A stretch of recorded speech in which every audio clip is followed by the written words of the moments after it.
Seigneur,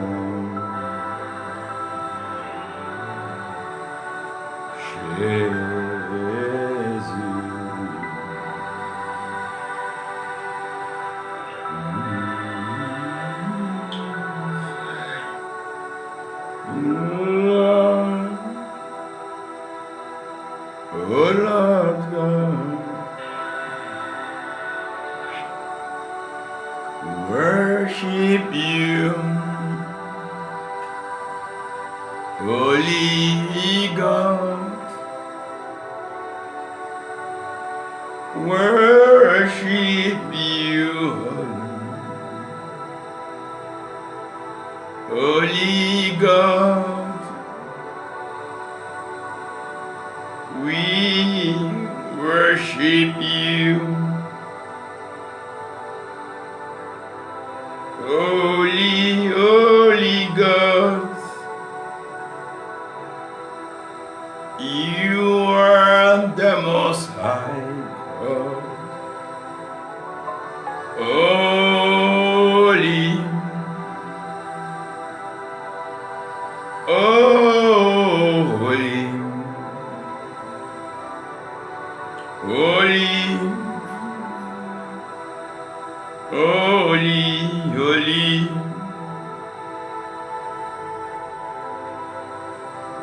holy, holy, holy.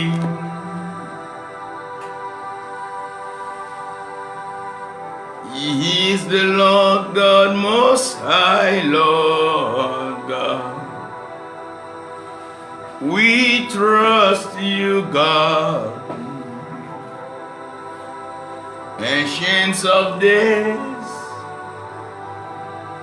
Elohim,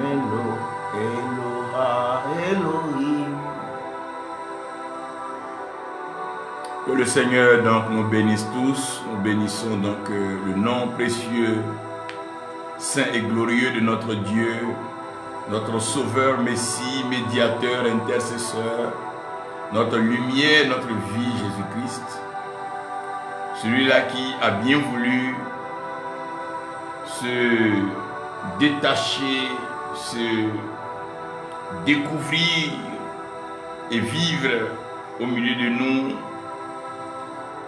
en bien sûr se dépouillant de toute sa gloire céleste pour porter nos fardeaux, nos charges, nos péchés, nos soucis, nos inquiétudes, afin de crucifier toutes ces choses à la croix, accomplissant ainsi la volonté de notre Père Céleste, nous laissant cette vie de bonheur, de joie et de paix. Papa Antoine, que Dieu vous bénisse, que Dieu bénisse cet héritage patriarcal que vous laissez bien sûr sur la Côte d'Ivoire, avec tous ces pères dans la foi que le Seigneur a élevés. Nous voulons ici encore honorer l'Éternel pour tous ces pères dans la nation, non seulement la nation ivoirienne, mais dans les nations. Nous voulons étendre cela à des nations comme le Burkina Faso, le Gabon, le Bénin, le Congo, les États-Unis, l'Europe, tous ces pères qui ont un souci fondamental de transmettre un héritage pur, saint, un héritage divin à cette génération qui est en quête de repères et d'orientation. Que Dieu donc vous bénisse et que sa grâce repose sur vous tous. À vous mes frères et sœurs, j'aimerais que vous sachiez qu'en cette fin d'année, vous ne devez rien craindre et vous ne devez pas avoir peur. Ne vous souciez donc pas des dépenses, ne vous souciez pas donc des manques. Faites avec ce que le Seigneur vous donne. Faites avec ce que le Seigneur pourvoit. L'humilité, c'est aussi ça. Faire avec ce que Dieu dispose, ce que Dieu met entre nos mains, sans toutefois chercher à se compliquer et aller au-delà de ce que nous pouvons. Vivons en toute simplicité, en toute humilité et de façon sobre. Gardons donc ces temps de prière dans la présence de notre Dieu, afin que notre année non seulement finisse bien, mais commence aussi bien.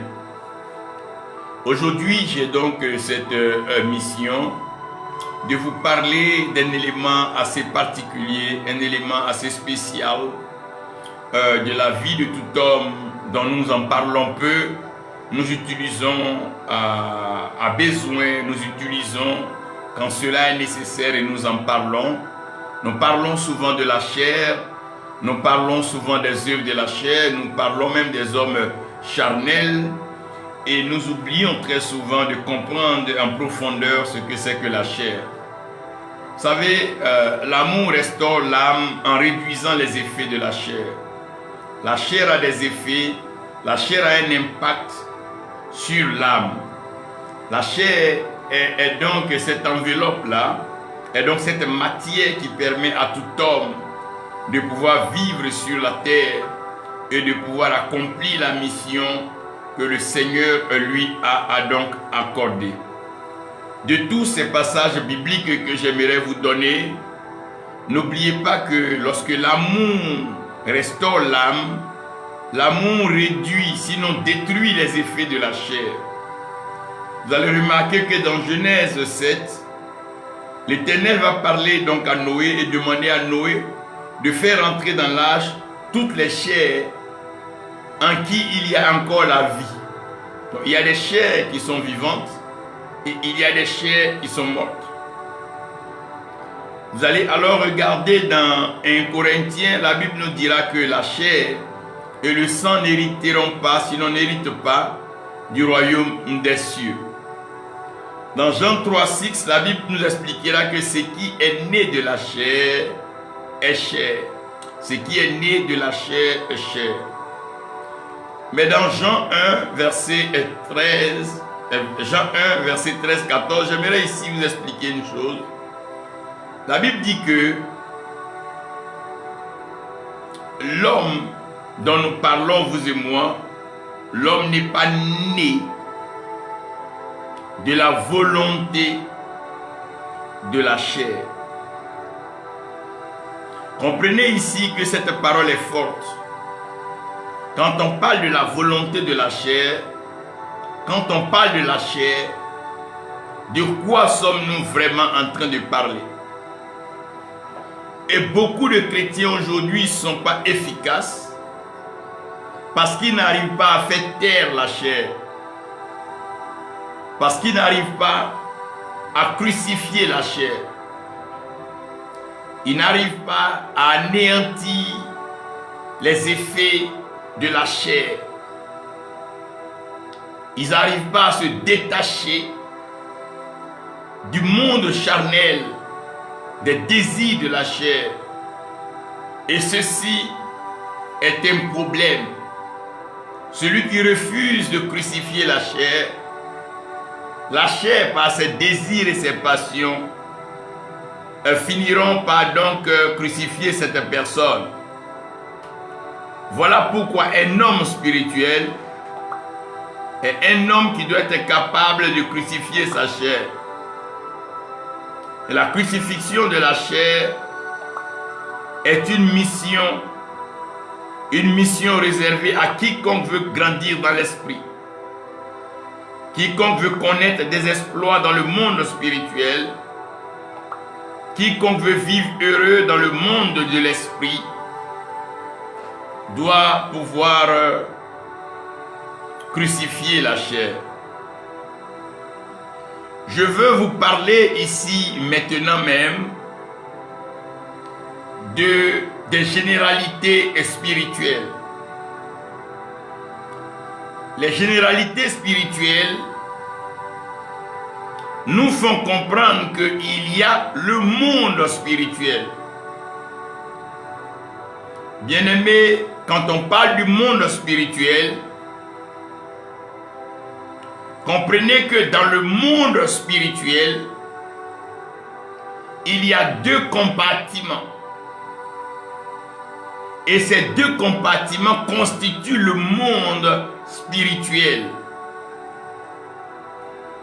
Il y a donc le compartiment de la lumière qu'on appelle le monde spirituel éclairé ou le monde spirituel illuminé. Et nous avons le monde spirituel enténébreux ou le monde spirituel des ténèbres. Comme le jour, nous arrivons à comprendre que dans le monde spirituel, il y a le monde éclairé, le monde illuminé, qui est donc le monde spirituel éclairé.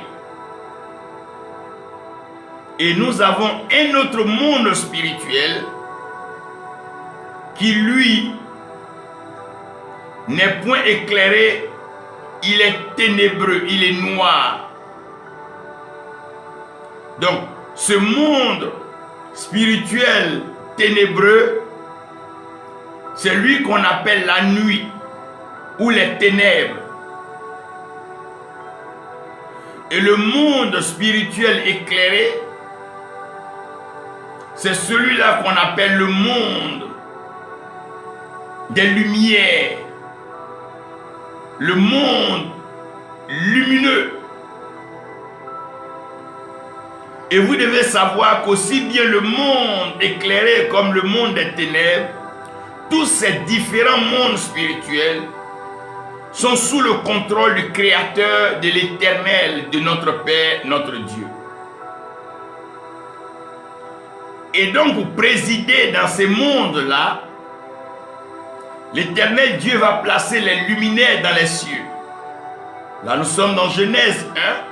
Nous sommes en train de regarder les versets 14. Il va placer donc le soleil, qui est le plus grand luminaire, et il va donc demander au soleil de pouvoir éclairer le jour. Donc le monde spirituel éclairé est un monde spirituel dans lequel le soleil a un effet particulier. Il va demander à la lune de présider, en d'autres termes, de gouverner, d'éclairer les nuits. Dans le monde des ténèbres, le monde de la nuit, sera régi par la lune. Et à cela, il faut comprendre aussi les étoiles. Parce que les étoiles, en général, paraissent et éclairent pendant la nuit. À part Jésus-Christ qui est l'étoile brillante du matin, qui est cette étoile-là qui fait l'exception pour pouvoir briller dans le jour. Le monde des ténèbres, aussi bien que le monde de la lumière,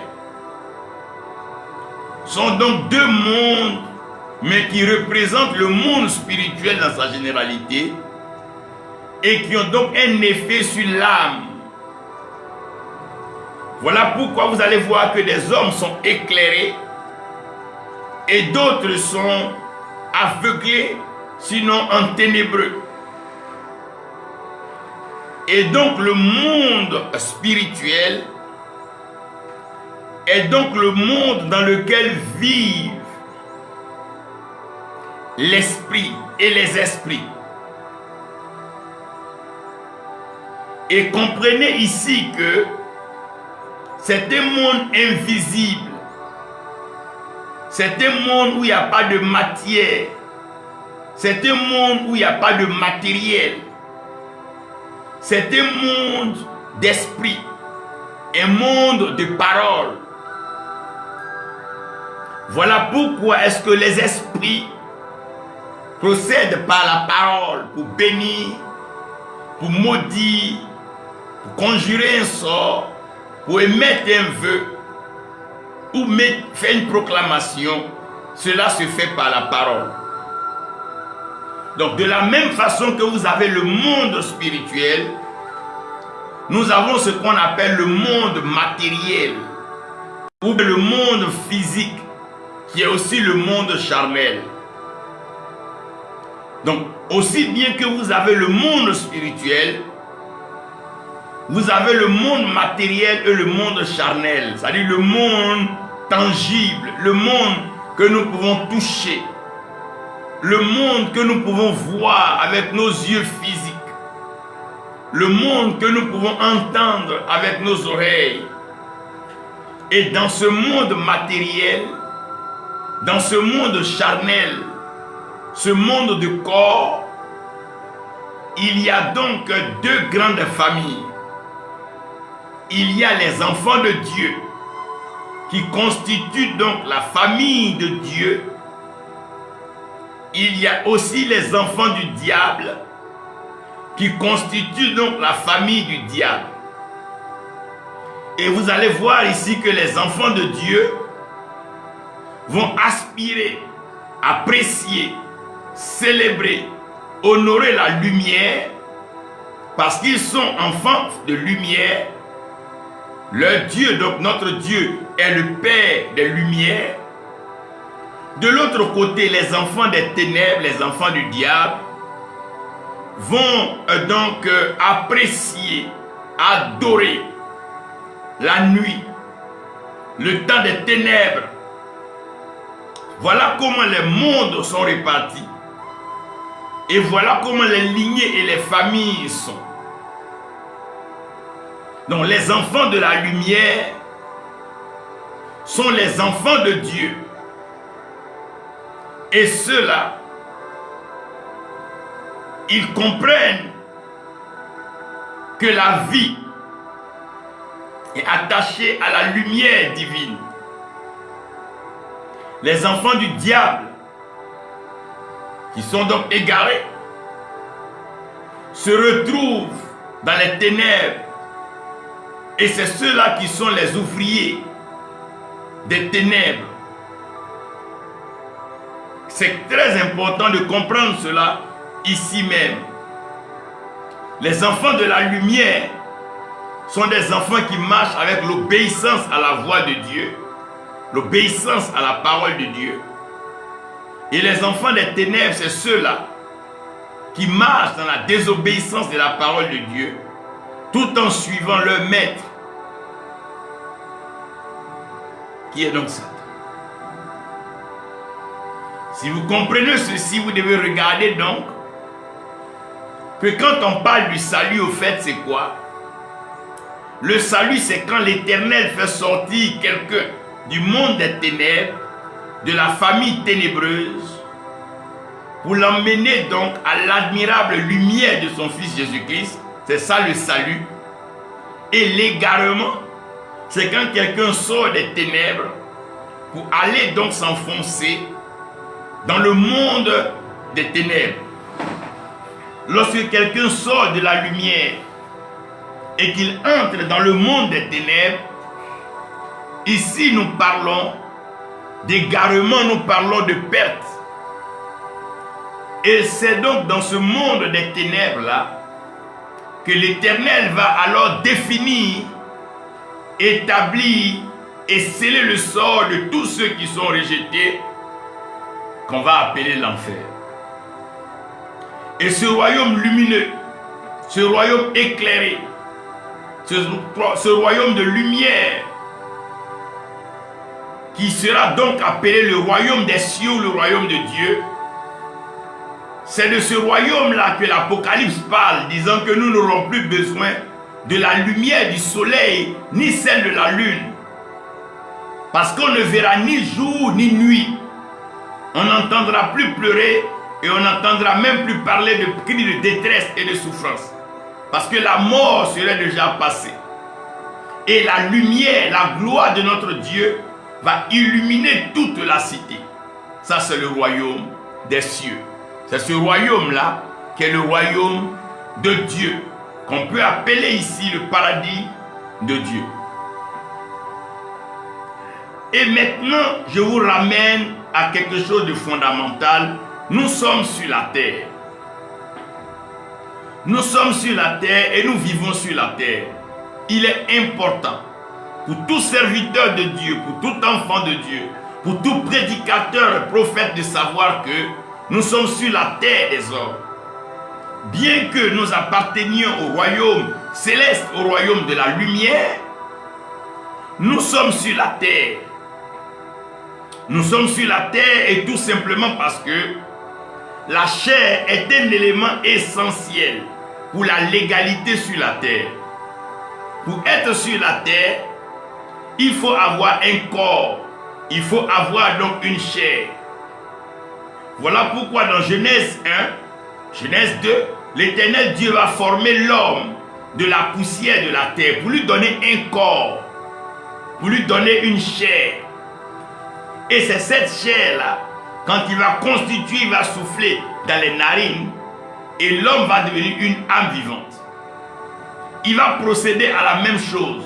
Quand il va vouloir faire Ève, il va ouvrir la chair, la matière de Adam et il va tirer l'os, la côte et il va sortir Ève. Après quoi, il va refermer encore la chair.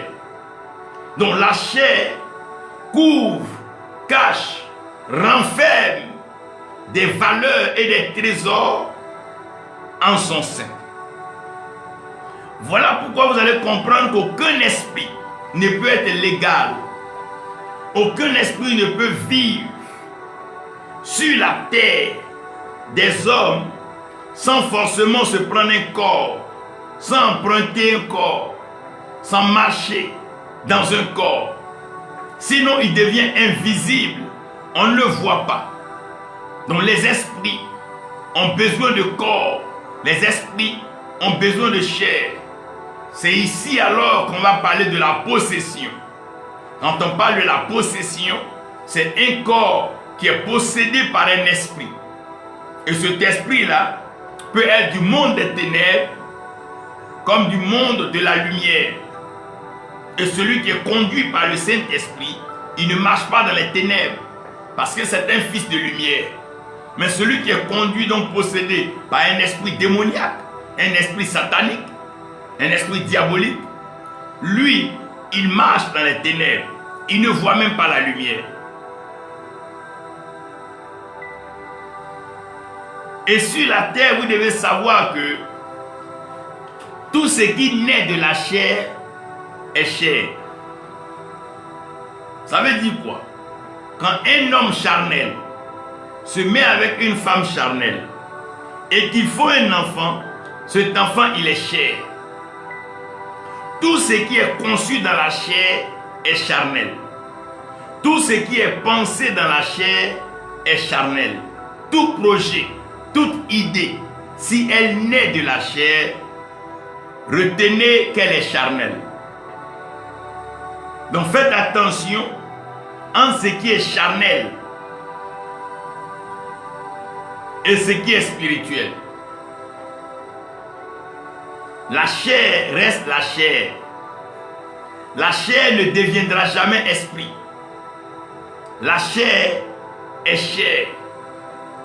C'est ce que Dieu rappelle à Adam et Ève après le péché, que tu es poussière, tu es chair. Tu retourneras à la chair, tu retourneras à la poussière. Donc puisque tout ce qui est chair, vous devez comprendre que la chair est le temple de la corruption. La Bible dit, celui qui sème selon la chair, il moissonnera, il héritera de la corruption. Donc si tout ce que nous faisons est charnel, si un chant est charnel, une danse est charnelle, une pensée est charnelle, un projet est charnel, ne vous trompez pas, ça va forcément finir par la corruption. Tout ce qui est charnel finit par la corruption. Donc si vous voyez même la chair dans un jugement, ce jugement est corrompu. Vous voyez la chair dans une action, tant que la chair est dedans, retenez que la corruption est au bout, ce qu'on appelle la mort. Parce que la chair est ainsi. Maintenant, la parole, elle sort du monde invisible. La parole sort du monde spirituel. La parole sort du monde céleste. Et pour que la parole puisse habiter avec nous, pour que la parole puisse habiter parmi nous, la parole doit devenir chair afin d'habiter parmi nous. Qu'est-ce que ça veut dire? Ça veut dire que quand tu bénis quelqu'un, tu dis que l'Éternel t'enrichisse. C'est une parole, elle est invisible. On ne peut pas la toucher. Mais quand cette richesse-là va prendre forme, cette richesse-là va avoir un corps. Quand vous allez voir la personne sur qui la parole est prononcée, vous allez voir les effets, la manifestation, les conséquences de cette richesse. Une abondance de biens, une vie épanouie, des richesses, des troupeaux, du bétail, des maisons, des terrains. Ça, c'est la manifestation de la richesse en cette personne.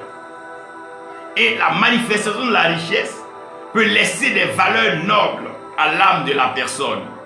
Mais la parole, elle doit d'abord être chère, elle doit avoir un corps, elle doit être habillée pour habiter parmi nous. Quand on dit quelqu'un est élevé, quand on dit Dieu a élevé quelqu'un, c'est une parole. Mais cette parole-là, elle va se traduire par la position que cette personne aura, l'autorité qu'elle aura sur les autres. C'est là qu'on saura que la personne est élevée. Si la parole ne devient pas chère, elle ne peut pas habiter parmi nous. Et si elle n'habite pas parmi nous, nous ne pouvons pas contempler ses effets, nous ne pouvons pas toucher, jouir donc de ses avantages. Voilà pourquoi la parole, elle doit être chère, elle doit être matière. La parole doit avoir un corps pour habiter parmi nous. Si la parole ne devient pas chère, elle ne peut pas habiter parmi nous. Parce qu'on ne la verra pas. On ne pourra pas la toucher. Comme un enfant quand il naît, c'est parce qu'il a un corps. Qu'on peut le voir, on peut le toucher, on peut parler avec lui. S'il n'a pas de corps, ce n'est pas possible. Donc la parole a besoin tous les jours et en tout temps d'être faite chair afin d'habiter parmi nous. Donc les paroles que l'Éternel nous annonce, ces paroles-là sont esprit. Mais pour qu'elles vivent parmi nous, elles doivent avoir un corps. Donc la bénédiction a un corps, l'élévation a un corps, la grandeur a un corps, la sagesse a un corps, la joie a un corps, tout ce qui est esprit. Pour que cela puisse vivre parmi nous, il doit avoir un corps. Ce corps-là, c'est ce qu'on appelle la chair. Ça veut dire que ça est là. On peut toucher, on peut attraper.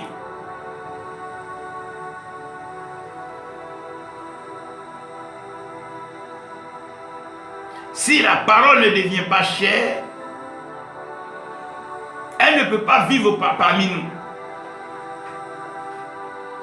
Donc quand on dit que quelqu'un est prospère, tant que la prospérité ne devient pas un corps, la parole est toujours valable. Seulement on ne peut pas la toucher. On ne peut pas la voir.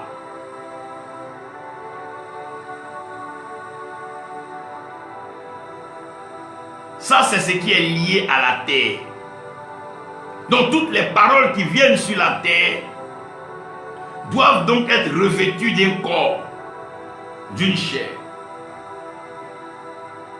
Et c'est cette parole-là, devenue chair, qui va vivre parmi nous. Voilà pourquoi vous allez voir que les personnages bibliques sont l'expression et la manifestation tangible d'une parole, d'une valeur, d'un certain attribut spirituel.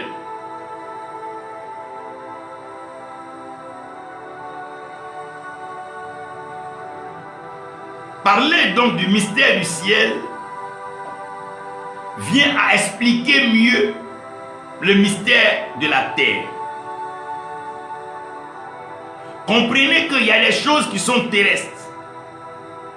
C'est en cela que je vous ai expliqué que ce qui est né de la chair est de la chair.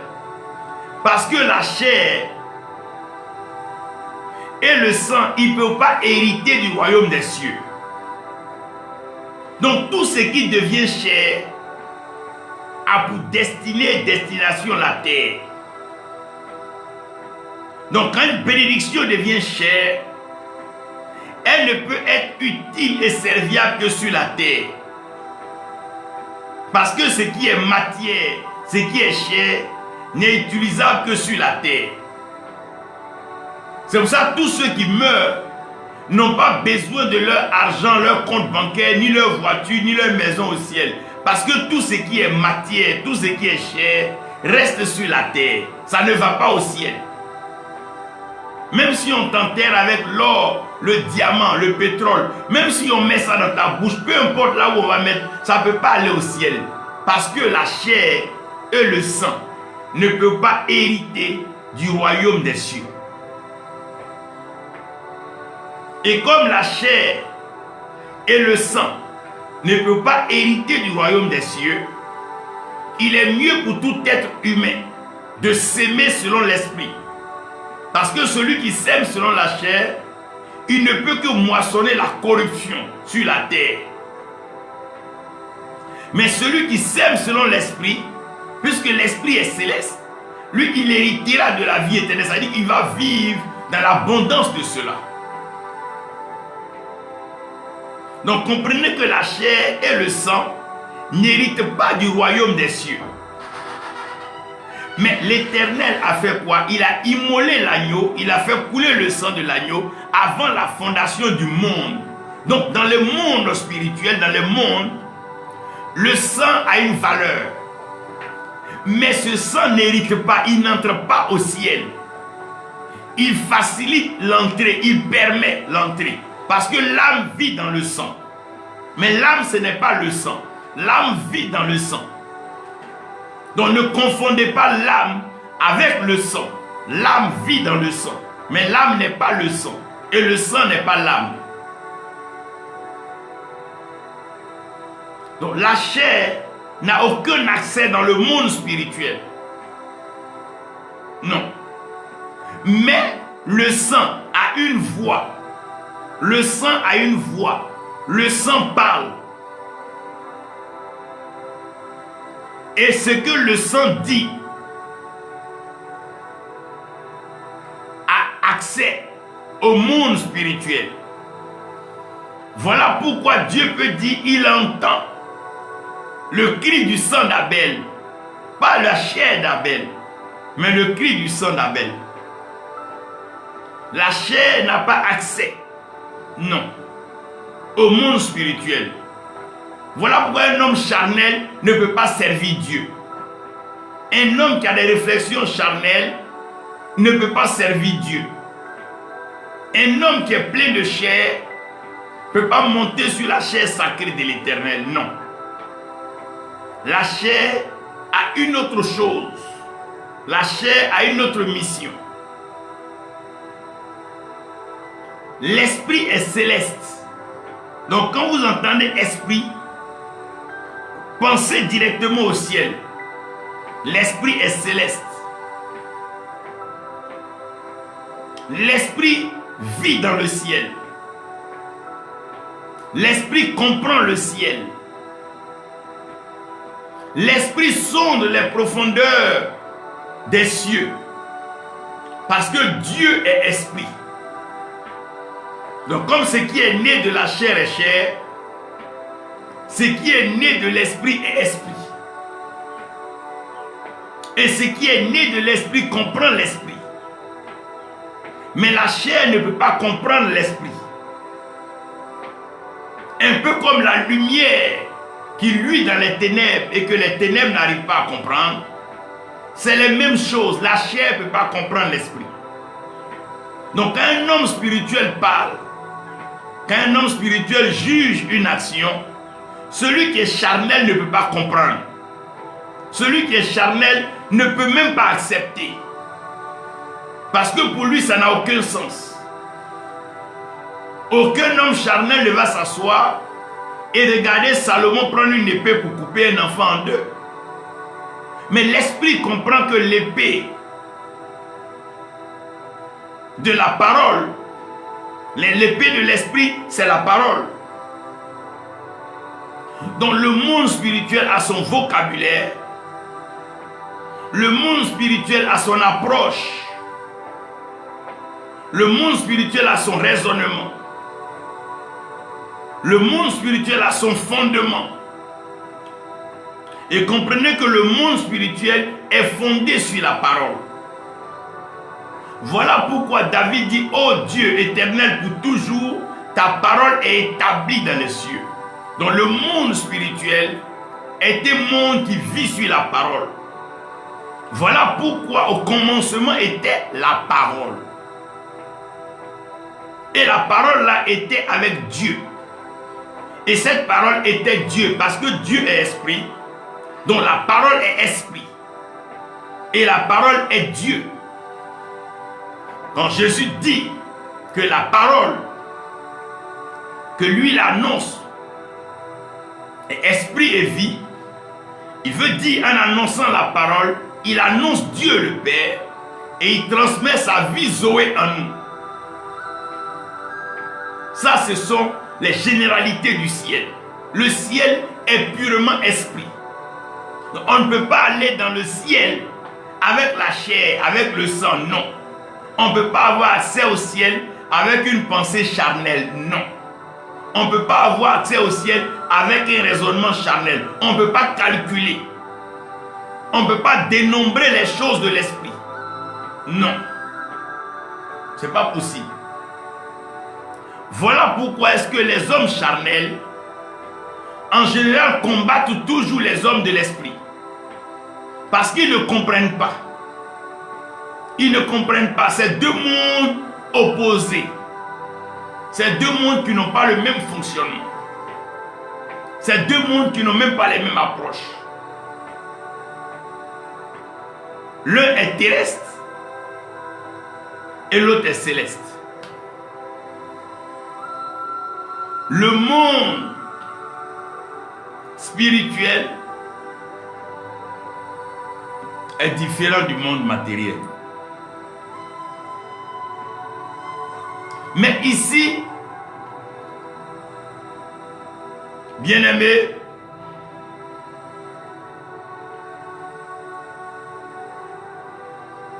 la chair doit se taire. Si la chair ne se tait pas, on aura des problèmes dans notre vie spirituelle.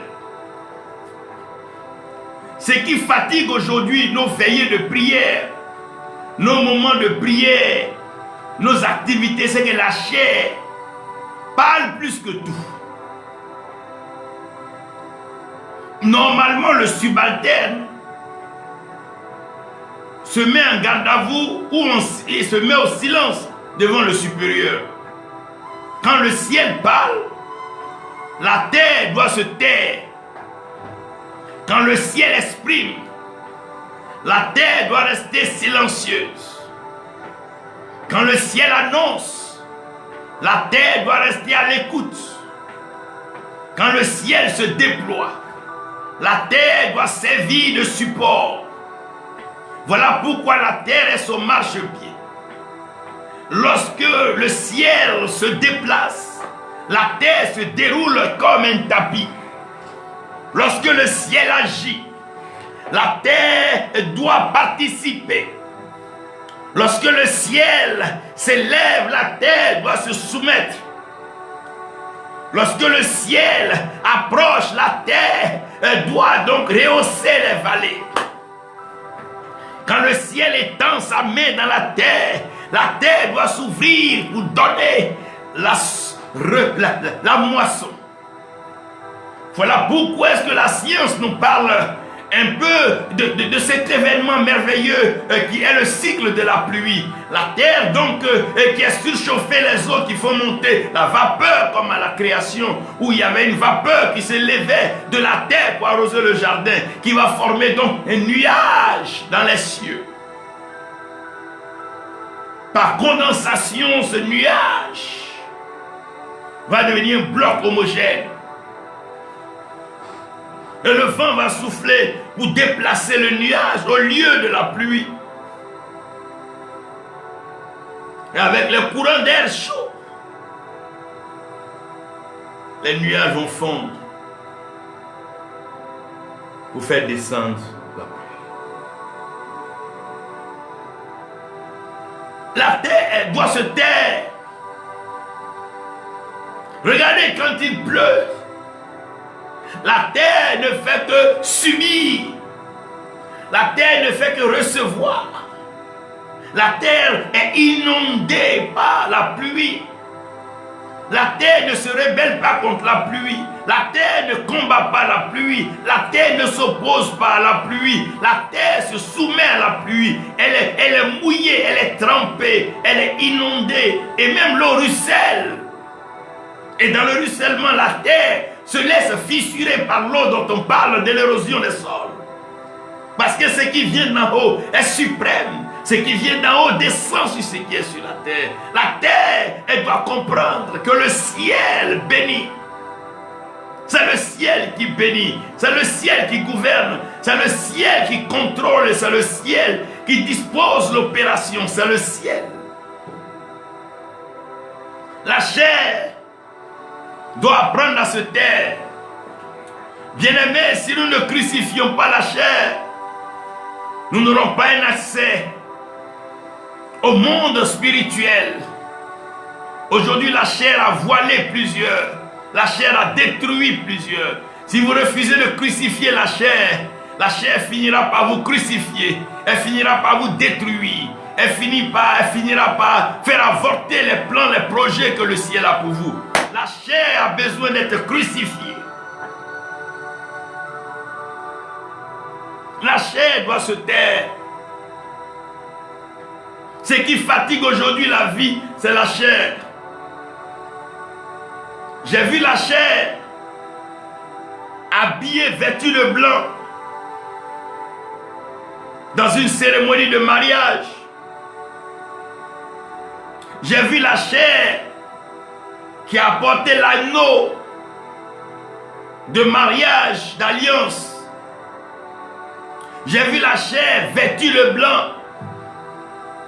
Et la chair répondant oui à l'amour. Mais qu'en est-il devenu? La chair s'est vautrée dans l'adultère, dans l'impureté, dans l'impudicité. La chair si séduisante et si séduite, attirée vers la chaleur. La chair cédant aux caprices sexuels. La chair se livrant à la gloutonnerie, à la gourmandise. La chair se vautrant dans les désirs et les passions des plaisirs de ce monde. La chair doit se taire. La chair est en train de diviser, détruire les foyers, les couples. La chair.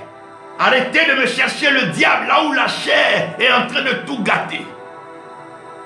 Quand ta chair ne peut pas laisser un plaisir passer. Quand ta chair est si sensible au plaisir, au désir, aux passions. Quand ta chair est si passionnée. Chair. Que veux-tu? Qui es-tu, chair? La chair doit se taire. Quand même tu regardes la femme d'autrui et que la chair est en train de s'exhiber, chair, tais-toi. Qui a fait taire la chair? Dans le lieu saint de l'alliance, dans le lieu de la fidélité, de la sainteté, sur le lit adultère, chair, et tais-toi. Tais-toi, chair. Qui t'a parlé devant la femme d'autrui, devant ce qui ne t'appartient pas, chair? Tais-toi. Cher adultère, cher impudique.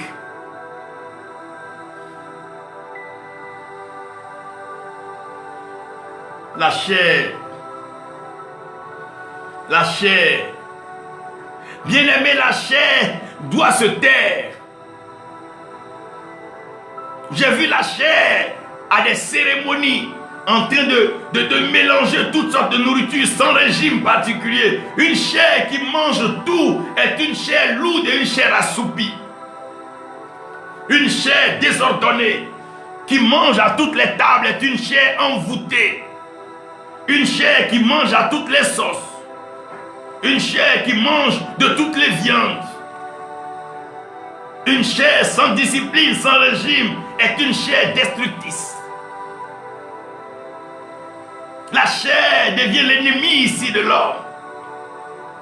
Le livre de Galates ne nous trompera pas. il nous parle des désirs de la chair.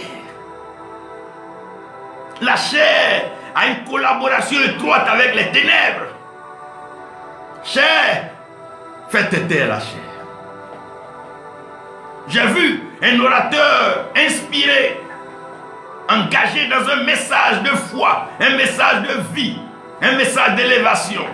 Quand devant la chair, une sœur, se laissant donc aller, cet orateur ayant vu la nudité, a perdu le fil de ce message et la chair a commencé à s'exprimer. Chair, tais-toi. Tais-toi. Chair, tais-toi. On ne te demande rien, cher. Tu nous coûtes trop cher, cher. Toutes ces montres de valeur achetées, c'est pour habiller la chair. Ces tenues de valeur, ces costumes, c'est pour habiller la chair. Ces chemises, ces t-shirts de valeur, pour habiller la chair. Ces paires de souliers, ces paires de sport, et ces tapettes, tout ce que nous achetons, c'est pour habiller la chair. Tous ces repas chers que nous mangeons, c'est pour la chair. La chair coûte cher. La chair coûte cher. Combien nous investissons dans les livres, combien nous investissons dans notre marche spirituelle, combien nous investissons dans les offrandes, les sacrifices pour les œuvres de notre destinée. Mais tout est à la chair, la chair. La chair. Aujourd'hui, la chair est devenue le point, le centre d'attraction. Chacun veut embellir sa chair, éclaircir son corps, sa peau pour attirer, utiliser des artifices pour enfler des parties du corps, aller même subir des opérations pour donner une certaine beauté à la chair. Chair, tais-toi. Demandez à la chair de se taire. Crucifiez votre chair. Dites-lui que ce n'est pas elle, mais c'est votre âme qui doit vivre. Chair, tais-toi. J'ai vu la chair diriger une réunion. Tout était lourdeur, tout était épais, tout était ténébreux, mensonge, tout était cupide de vol, parce que la chair entretient la corruption. La chair navigue dans la mort. Chair, tais-toi. Demandez à la chair de se taire. Ah oui, que la chair se taise. Où ira la destinée de l'homme si la chair est toujours en train de parler? Confusion dans les nations, confusion dans les lieux de prière. Celui-ci se lève dans la chair et il parle. Celle-ci se lève dans la chair et elle prophétise en fonction de ses passions, ses désirs et de ses plaisirs, pour ses gains, ses intérêts égoïstes, son ego et sa personnalité. Chair, tais-toi. Tais-toi. Tais-toi. Le ciel parle. Si, chair, tais-toi. Chair, tais-toi. Tout ce qu'on met dans la terre finit par mourir avant de germer.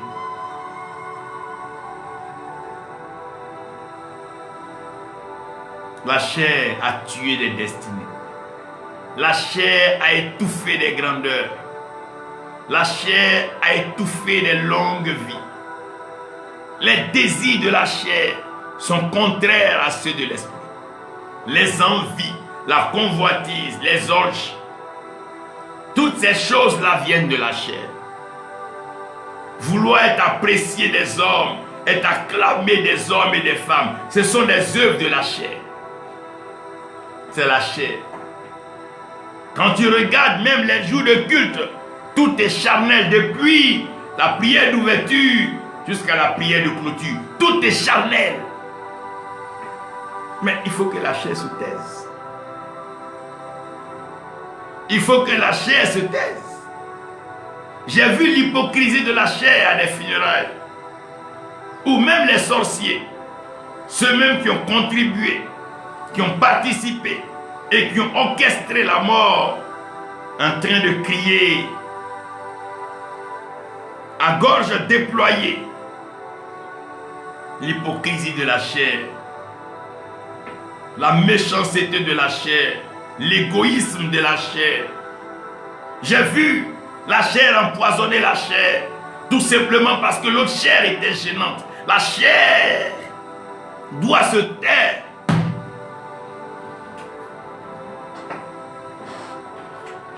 La chair doit se taire. Un foyer charnel ne peut pas survivre. Une œuvre charnelle ne peut pas survivre. Tout ce qui a la chair finira par être corrompu. Parce que la chair ne résiste pas devant le sexe, devant l'ego, l'orgueil et devant l'argent. La chair est si agitée, si excitée. La chair est instable. La chair est infidèle. Lorsque Jésus-Christ pose la question sur sa personne, sur son identité, que Pierre répond, il dit la chair et le sang ne t'ont pas révélé cela. Parce que la chair ne peut pas savoir ça. La chair ne connaît pas la révélation. La chair ne connaît que la manipulation. Ce qui est charnel, manipulé, jouer avec les sentiments, les émotions. C'est la chair, c'est le travail de la chair. Pour connaître la chair, regardez comment les gens vivent. La chair prête à voler, à mentir, à prendre ce qui est à autrui, user de ruse, cacher le mal. Et la chair, malheureusement, est déjà maudite. Parce qu'elle doit retourner à la poussière. La chair est déjà marquée. Voilà pourquoi la chair ne peut pas vivre éternellement. Elle est juste là pour le pèlerinage, le passage sur la terre. Elle doit se taire. Dans l'assemblée des saints, la chair doit se taire. Dans les réunions sacrées, la chair doit se taire. Voilà pourquoi il faut un sacrificateur, sinon le souverain, pour entrer dans le lieu très saint. Le sacrificateur, celui qui crucifie la chair, celui qui déchire la chair.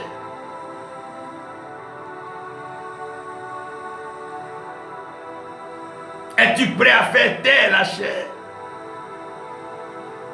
Que la chair arrête de parler. C'est ce qui fatigue dans les lieux de prière. C'est ce qui fatigue dans les communautés. Les divisions, les palabres, les conflits inutiles. C'est l'œuvre de la chair. J'espère que la chair finira par se taire. Espérons que la chair comprenne qu'elle n'a pas droit à la parole. Elle n'a même pas droit à la parole. La chair doit se taire. Et la chair doit laisser l'esprit parler.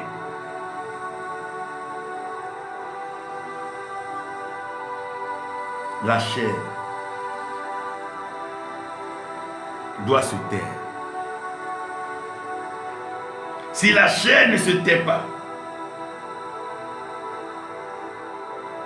l'esprit ne pourra pas avancer. Voilà pourquoi l'on jeûne. Voilà pourquoi l'on prie. Voilà pourquoi l'on se retire. Voilà pourquoi le désert. Afin que la chair se taise.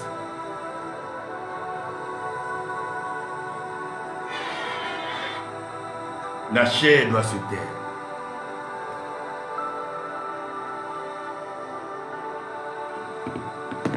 La chair doit se taire. J'ai vu la chair diriger des réunions de prière. La chair a sa volonté. Elle veut se faire voir. Elle veut se faire acclamer.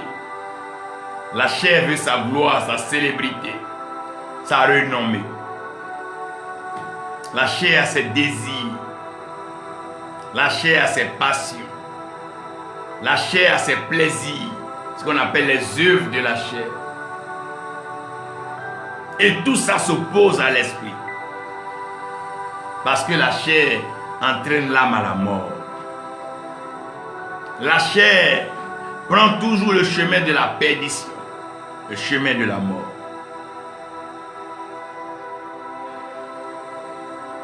Voilà pourquoi la chair doit se taire. Voilà pourquoi la chair doit mourir. Voilà pourquoi la chair doit se taire. Faites taire votre chair. Laissez votre esprit vivre. Laissez l'esprit prendre le dessus. C'est l'esprit qui vivifie. Sinon la chair ne sert de rien.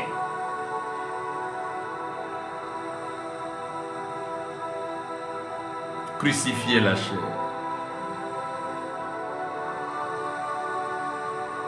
Crucifiez la chair. Bien-aimé, crucifie ta chair. Enfant de Dieu, crucifiez votre chair. Tu veux vivre la plénitude de la lumière, rayonner dans l'esprit, être éclairé pour guider les autres. Crucifie la chair. Demande à ta chair de se taire. Ce n'est pas la chair qui prophétise par ce qu'elle a vu ou ce qu'elle a entendu. Mais c'est l'Esprit de Dieu qui parle au travers d'un canal disposé.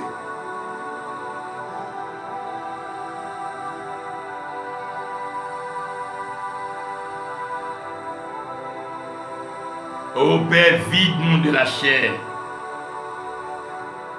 Aide-nous à détruire la chair, à crucifier la chair, à sévrer la chair. Oh, aide-nous, Seigneur. Merci, mon Dieu. Merci, mon roi. Merci, Père. Que la chair se taise maintenant. Que la chair se taise dans les familles, les foyers, les lieux de prière. Que la chair se taise sur la chair sacrée de l'Éternel. Que la chair se taise dans les moments de méditation, des moments de prière, des moments de communion intense avec l'Éternel. Que la chair se taise. Qu'elle soit crucifiée. Merci Seigneur.